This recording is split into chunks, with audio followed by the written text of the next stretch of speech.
Hello everyone, welcome to my channel. तो आज हम लोग सॉल्व करेंगे ब्रेन टीचर्स के क्वेश्चंस को और ये है चैप्टर 10 एंगल्स। ओके, यहाँ पे फर्स्ट क्वेश्चन कहता है हम लोगों से टिक दी करेक्ट आंसर। हम लोग को क्या करना है ना, जो आंसर करेक्ट है उसको टिक कर लेना है। तो आइए हम लोग पहले क्वेश्चन को पढ़ लेते हैं। कहता है what kind of angle do you get when you open any two adjacent fingers of your hand. Okay, जब हम लोग अपने हैंड के टू फिंगर्स को ओपन करते हैं तो कौन सा एंगल बन जाता है।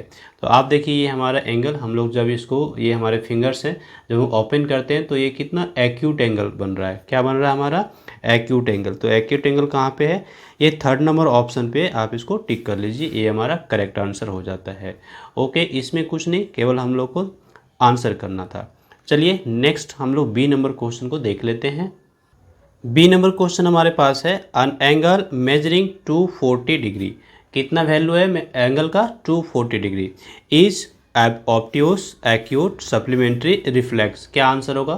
तो इसका करेक्ट आंसर हमारा है रिफ्लेक्स एंगल। ओके, जो भी एंगल 180 से ज़्यादा हो और 360 से कम हो उसको हम क्या कहते हैं? रिफ्लेक्स। तो रिफ्लेक्स एंगल का वैल्यू कितना होता है? 360 से कम और 180 से ज़्यादा। ओके, तो यहाँ पे कितना है? 240, इसलिए हमारा ये रिफ्लेक्स एंगल कहलाएगा। क्लियर? क्वेश्चन नंबर सी पे हम लोग को क्या बताना है ना, सप्लीमेंट लिखना है। Supplement of an angle 75 degree is. तो सप्लीमेंट हमारा क्या होगा? सप्लीमेंट हम किसको कहते हैं? वैसा एंगल जिसको ऐड कर देने से हमारा कितना वैल्यू आ जाए? 180 हमको मिल जाए। ठीक है, 180 डिग्री। तो आप देख लीजिए 75 में आप कौन सा एंगल को ऐड करेंगे ताकि आपका 180 आ जाएगा। तो इसके लिए सबसे आसान तरीका है हम 75 को यहाँ पे माइनस कर लें। तो जब माइनस करेंगे तो हमारे पास क्या आ जाएगा? 105 आ जाएगा। तो आप देखिए 105 आपका कहाँ पे है? ये आपका सेकेंड नंबर पे। सेकेंड नंबर को आपको टिक कर लेना है। ओके, अब हम लोगों को यहाँ पे क्या लिखना है? कम्प्लीमेंट लिखना है। Complement of an angle 55 degree. तो 55 डिग्री में हम लोग क्या ऐड कर लेंगे कि हमारा कितना हो जाना चाहिए? 90 डिग्री हो जाना चाहिए। कम्प्लीमेंट का मतलब हो रहा है दो एंगल्स जो एक दूसरे को कम्प्लीमेंट कहलाएंगे, अगर उसका ऐड करने पर कितना वैल्यू आ जाए? 90 डिग्री। तो आप यहाँ पे देख लीजिए आपका आंसर क्या हो जाएगा ना, यहाँ पे आंसर हमारा हो जाएगा 35 डिग्री। ठीक है, क्यों? क्योंकि 90 डिग्री में, अगर 90 में हम लोग यहाँ पे 55 को माइनस कर लेंगे तो हमारे पास कितना आ जाएगा? ये हमारा 35 आ जाएगा। ओके, तो इसलिए हमारा आंसर 35, दैट इज़ 35 और 55 को ऐड करने से हमारा 90 आएगा। तो इसलिए 55 का कम्प्लीमेंट हमारा क्या हुआ? 35 हो गया। क्लियर? नेक्स्ट हमारे पास क्वेश्चन नंबर ई है और यहाँ पे कहता है how many right angles make one complete angle. तो वन कंप्लीट एंगल, इसका वैल्यू कितना होता है? 360 होता है। और राइट एंगल का वैल्यू कितना होता है? 90 डिग्री होता है। तो कितने राइट एंगल मिल करके हमारा एक कंप्लीट एंगल होगा? तो यहाँ पे 360 को लोग 90 से डिवाइड कर ले। तो आप देख लीजिए जब हम 360 को 90 से डिवाइड करेंगे तो हमारे पास क्या आ जाएगा? ये हमारा आ जाएगा 4। तो हमारा आंसर क्या हो जाता है? 4। आप यहाँ पे डिवाइड करके देख सकते हैं, ये हमारा है कितना? 360। हम यहाँ पे 90 से डिवाइड कर लें तो ये हमारा 0 0 कैंसिल, 9 से 36 कैंसिल 4 टाइम्स में, तो कितना आ रहा है? 4 आ रहा है। इसलिए हमारा आंसर क्या होगा? 4 राइट एंगल्स मिल करके एक कंप्लीट एंगल हमारा बना लेगा। ओके, तो हम लोग अब मूव करेंगे बी नंबर क्वेश्चन पे। यहाँ पे कहता है आंसर दी फॉलोइंग क्वेश्चंस। तो क्वेश्चन हमारा यहाँ पे पहला क्या है? How many degrees are there in the angle made by hour hand and the minute hand of a clock when it is 9 o'clock। जब 9 o'clock होगा उस समय कितना एंगल बनेगा आर हैंड और मिनट हैंड के बीच में? तो इसका आंसर होगा 90 डिग्री। क्या आंसर होगा? 90 डिग्री। अब कैसे होगा 90 डिग्री? तो चलिए हम यहाँ पे क्लॉक बना लेते हैं और समझ लेते हैं। तो ये कुछ इस तरह का हमारा क्लॉक है। ओके, यहाँ पे हमारा क्या होगा? 3 होगा, ये हमारा 12 हुआ करता है, यहाँ पे 6 और ये 9। ठीक है, और इधर हमारा 1 2, यहाँ पे 4 हो जाएगा, ये हमारा 5 6 7 8 9 10 एंड देन 11। क्लियर? इस तरह से हुआ करता है। अब हमको कितना यहाँ पे टाइम क्या हो रहा है? तो टाइम हो रहा है 9 o'clock।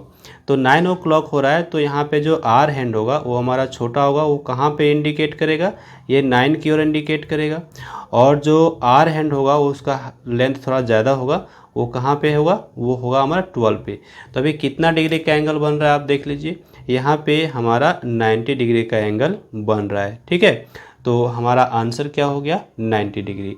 How many degrees are there in the angle between. Okay, ये समझ गए आप। तो आपको यहाँ पे एग्जाम में ये वॉच बना के दिखाने की ज़रूरत नहीं है, बस केवल आपको आंसर लिखना है कितना, 90 डिग्री, ये आप ध्यान रखेंगे। Okay, next question number b हम लोग यहाँ पे देखते हैं। कहता है नेम दी पॉइंट्स, हम लोग को पॉइंट्स के नेम बताने हैं in the exterior of angle B C A. तो बी सी ए हमारा ये एंगल है। ओके, ये देख लीजिए, ठीक है। But in the interior of A C D ये एंगल है। तो अभी ना हमको ऐसा पॉइंट बताना है जो इंटीरियर में हो ए सी डी के। तो ए सी डी हमारा ये है, तो इसके इंटीरियर में हमारा क्या है, आप देख लीजिए, ये हमारा पी है। ठीक है, और ये जो हमारा एंगल है ए सी बी, चाहे फिर बी सी ए, इसका एक्सटीरियर में होना चाहिए, तो ये हमारा पी होगा और एस बी हमारा आंसर हो जाएगा। क्लियर, चूँकि ये हमारा लाइन आगे जाएगा इस तरह से, तो हमारा क्या होगा ना, एस बी हमारा उसी रीजन में आ जाएगा। ओके, तो हमारा आंसर क्या होगा, point S and point P, ये हम लोगों का आंसर हो जाएगा। ओके, नेक्स्ट हमारे पास सी नंबर आता है। यहाँ पे कहता है state the kind of angle, यानी कि कौन सा एंगल बनेगा किसके बीच। तो यहाँ लिखता है between the direction south east and north. तो साउथ ईस्ट कौन सा डायरेक्शन है और नॉर्थ कौन सा डायरेक्शन है, यहाँ पे हम लोग बना के लेते हैं पहले। आइए, तो ये ध्यान दीजिए, ये हमारा डायरेक्शन यहाँ पे जो पेपर में अप होता है वो हमारा कहलाता है नॉर्थ। ठीक है, और जो डाउन होता है ये हमारा कहलाता है साउथ। राइट साइड हमारा ईस्ट कहलाता है और ये जो हमारा लेफ्ट साइड है ये हमारा वेस्ट कहलाता है। राइट, समझ गए, 4 डायरेक्शंस हो गए। तो यहाँ पे नॉर्थ डायरेक्शन है हमारा, नॉर्थ ये डायरेक्शन, और उसके बाद ये हमारा क्या है ना, साउथ ईस्ट है। तो साउथ हमारा ये हो गया और ईस्ट हमारा ये हो गया। तो साउथ ईस्ट कहने का मतलब साउथ और ईस्ट के बीचों बीच जो हमारा डायरेक्शन होगा, तो इस डायरेक्शन में हमारा साउथ ईस्ट होगा। ये देखिए, ठीक है, ये कुछ इस तरह से। तो ये जो डायरेक्शन हमारा बन रहा है ये हमारा क्या बन रहा है, ये हमारा बन गया साउथ ईस्ट डायरेक्शन। तो इसको हम लिख सकते हैं एस ई, साउथ ईस्ट। ठीक है, साउथ और ईस्ट के बीच में। तो अभी ना हमको एंगल कहाँ देखना है, हमको देखना है नॉर्थ, यानी नॉर्थ ये हो गया और साउथ ईस्ट ये हो गया। तो इसके बीच में हमारा ये एंगल बन रहा है। तो आप देखिए ये हमारा एंगल क्या होगा, कौन सा टाइप का होगा, तो हमारा ऑब्ट्यूस हो जाएगा। चूँकि अगर नॉर्थ और ईस्ट होता तब तो हमारा 90 डिग्री होता है, लेकिन ये 90 से ज़्यादा हो रहा है, इसलिए हमारा ये क्या होगा, ऑब्ट्यूस एंगल हो जाएगा। ओके, तो हम लोग आंसर सिंपल यहाँ पे लिखेंगे ऑब्ट्यूस एंगल, बस इतना ही आंसर करना है। ये आप डायग्राम बना भी सकते हैं, कोई बड़ी बात नहीं है। नेक्स्ट हमारे पास आता है डी नंबर, कहता है if the measure of one angle of a linear pair is 85 degree. हमारा जो एक एंगल है वो कितना है, 85। कहता है फाइंड दी अदर। तो हमको यहाँ पे लीनियर पेयर दिया गया है, तो हम लीनियर पेयर कैसे बनाएंगे, हम एक लाइन यहाँ पे ड्रॉ कर लेंगे। ठीक है, तो एक लाइन हम ड्रॉ कर लेते हैं कुछ इस तरह से, ये देखिए, और एक हम यहाँ पे ले लेंगे बीच से कोई भी एक रे ले लिए। ओके, तो यहाँ पे हमारा जो ये दोनों एंगल बना, ये दोनों हमारा क्या कहलाएगा, लीनियर पेयर में कहलाएगा। क्लियर, तो इसका हम कुछ यहाँ पे नाम दे सकते हैं, ए, और यहाँ पे बी, और ये हम यहाँ पे नाम देते हैं सी। ठीक है, मान लेते हैं कि ये एंगल हमारा कितना है, 85 डिग्री है। तो हमको दूसरा एंगल निकालना है, दूसरा कितना होगा ये पता नहीं, इसको हम एक्स ले सकते हैं। ओके, तो चलिए हम लोग यहाँ पे मान लेते हैं लेट अदर एंगल जो हमारा है वो कितना है, एक्स है। ठीक है, सो हमारा क्या हो जाएगा ना, एक्स प्लस हमारा जो है पहला एंगल 85, ये दोनों ऐड करके कितना हो जाएगा, 180। चूँकि लीनियर पेयर में जो एंगल्स होते हैं उसका सम कितना होता है, 180 होता है। तो यहाँ से हमको एक्स मिल जाएगा, तो एक्स इज इक्वल टू कितना हो जाएगा, 180 माइनस 85 डिग्री। तो यहाँ पे कितना होगा हमारे पास, 85 अगर माइनस करते हैं तो हमको यहाँ पे मिल जाता है 95 डिग्री। ओके, तो इस तरह से हमारा दूसरा एंगल जो है वो मिल जाता है। तो हम लोग यहाँ पे लिखेंगे therefore other angle of linear pair is equal to 95 degree. हम लोगों का आंसर ये करेक्ट हो गया। ओके, ये हमारे पास क्वेश्चन नंबर ई है। कहता है find x in the given figure. ये हमारे पास फिगर दिया हुआ है। अब यहाँ पे हम लोगों को क्या करना है ना, एक्स का वैल्यू निकालना है। तो देखिए एक्स का वैल्यू हम कैसे निकालेंगे। तो अगर हम ये टोटल ले लें तो टोटल हमारा एक कंप्लीट एंगल हो जाएगा, और कंप्लीट एंगल कितना होता है, 360 का होता है। तो x + 40 हम क्या कर सकते हैं, 360 लिख सकते हैं। तो हम लोग यहाँ पे नोट करेंगे from figure x + 40 degree is equal to what, तो ये 360। ठीक है, क्यों, तो कंप्लीट एंगल है। तो अभी ना x + 40 इक्वल टू 360 था, तो हमारा x कितना आ जाएगा, हम ये 360 लिखे और 40 को राइट साइड लेके चले जाएंगे तो ये माइनस में हो जाएगा। तो 360 में अगर हम 40 माइनस कर लेते हैं तो हमारे पास क्या आ जाता है, 320, और ये हम लोगों का हो गया आंसर। ओके, नेक्स्ट हम यहाँ पे देखेंगे how many degrees are there in 2/3 right angles. Okay, तो हमारा आंसर यहाँ पे क्या होगा, ये हम लिखेंगे 2/3, और यहाँ पे राइट एंगल है तो राइट एंगल का वैल्यू कितना होता है, 90 डिग्री। तो हम यहाँ पे मल्टीप्लाई कर देंगे कितना से, 90 डिग्री से। ठीक है, तो अभी देखिए हमारे कैंसिल आउट हो जाएगा किससे, 3 से। तो 3 से हमारा कैंसिल आउट होकर यहाँ पे क्या मिल जाता है, 30 मिल जाता है। देख लीजिए कितना मिल गया, 30। तो अभी ना हम यहाँ पे क्या करेंगे, मल्टीप्लाई करेंगे 2 और 30 को मल्टीप्लाई कर लें तो हमारे पास क्या आ जाएगा, 60 डिग्री। तो हम लोगों का आंसर कितना हो गया, 60 डिग्री। ओके, तो नेक्स्ट हमारे पास है 5/6 स्ट्रेट एंगल।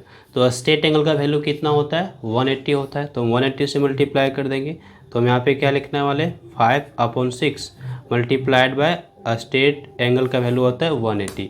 तो आप 6 से यहाँ पे कैंसिल आउट कर लीजिए, तो 6 3 जा कितना होता है, 18, और ये आपका यहाँ पे एक 0 आ जाएगा। ठीक है, तो आप देख लीजिए अभी ना 5 से आप 30 को मल्टीप्लाई करेंगे तो आपको क्या मिल जाएगा, आपको यहाँ पे मिल जाएगा 5 3 जा 15 और 1 0 यहाँ पे आपको पुट करके कितना हो गया, 150 डिग्री हम लोगों का आंसर बन जाता है।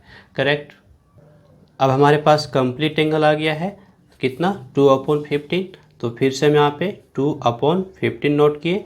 कंप्लीट एंगल का वैल्यू कितना होता है, 360। तो 360 में यहाँ पे नोट कर लिए। अब इसको हम क्या करेंगे ना, यहाँ पे कैंसिल आउट कर लेते हैं। ठीक है, तो ये हमारा 5 से कैंसिल आउट होगा, 5 3 जा 15, और ये भी हमारा 5 से कैंसिल आउट हो जाएगा, 5 7 जा 35, और यहाँ पे 1 बच गया 10। तो हमारे पास कितना हो गया, 5 2 जा 10 हो गया। ओके, अब ये देखिए 3 से हमारा फिर से ये कैंसिल आउट हो रहा है। अब देखिए फिर से हम यहाँ पे डिवाइड करेंगे तो हमारा 3 से ये कितना में जा रहा है, 24 टाइम्स में जा रहा है। तो हमारे पास यहाँ पे क्या आ जाएगा, ये देखिए 2 multiplied by 24 degree, that is हमको यहाँ पे कितना आ गया, 48 डिग्री। तो इस तरह से हमारा ए बी कंप्लीट हो गया। अब नेक्स्ट हमारे पास एक क्वेश्चन है, यहाँ पे कहता है name the given angle in 6 different way. हमको 6 तरह से इसका नेमिंग करना है। तो हम कैसे करेंगे, तो सबसे पहले हम यहाँ पे लिखेंगे एंगल ए, चूँकि आप देखिए ये हमारा एंगल यहाँ पे ये दिख रहा है। दूसरा हम क्या करेंगे, हम यहाँ पे लिख सकते हैं YXZ। ठीक है, तो हम लिखेंगे एंगल YXZ, राइट।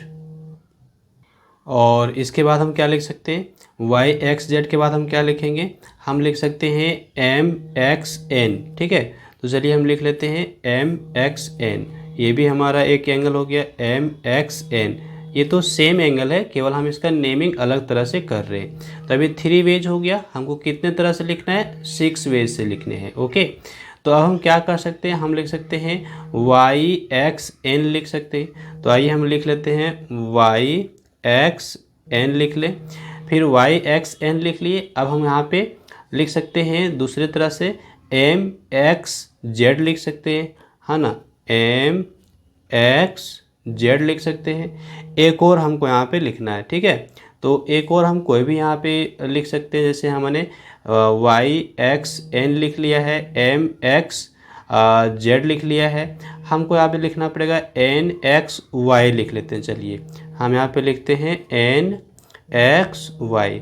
तो ये देखिए हमारा क्या हो गया ना, 6 डिफरेंट वे से हमने इसको नेमिंग कर लिया है। तो अब नेक्स्ट हमारे पास आता है यहाँ पे एक क्वेश्चन नंबर 4, हम लोग इसको सॉल्व करेंगे। देखिए कहता है complete the following using the given figure. तो यहाँ पे हम लोग को फिगर दिया हुआ है, इसका हम लोग यहाँ पे हेल्प लेंगे। ओके, कहता है वर्टेक्स ऑफ एंगल 1। तो ये हमारा एंगल 1 है, इसका वर्टेक्स क्या है ए। तो हम यहाँ पे क्या फिल कर लेंगे, हम यहाँ पे फिल करेंगे A. Okay, another name for angle 2। तो एंगल 2 हमारा ये रहा, इसका नेम हम क्या लिख सकते हैं, डी ए सी लिख सकते हैं। तो हम लिखेंगे यहाँ पे angle D A C. Okay, फिर हमारे पास आता है another name for angle 1+2। Angle 1+2 ये दोनों को अगर हम मिला दें तो हमारा क्या बन जाएगा, बी ए डी बन जाएगा। ओके, तो हम यहाँ पे क्या लिखेंगे, बी ए डी लिखेंगे, बी ए डी। ओके, और इसके बाद आता है common arm of angle 1 and angle 2। तो एंगल 1 और एंगल 2 का कॉमन आर्म क्या है, जो दोनों में है, ये हमारा ए सी हो रहा है। तो हम यहाँ पे क्या पुट करेंगे, ए सी। फिर आता है एंगल 1 एंड 2 आर एंगल्स। ये एंगल 1 और 2 किस तरह एंगल हैं, तो दोनों में वर्टेक्स भी हमारा कॉमन है और हमारा आर्म भी कॉमन है। ओके, तो जब वर्टेक्स भी कॉमन हो और एक आर्म भी कॉमन हो तो उस तरह की एंगल को हम क्या कहते हैं, एडजेसेंट एंगल कहते हैं। तो हम यहाँ पे क्या लिखने वाले हैं, एडजेसेंट। ओके, तो angle 1 and angle 2 are adjacent angles. तो इस तरह से हमने क्वेश्चन नंबर 4 तक कंप्लीट कर लिया।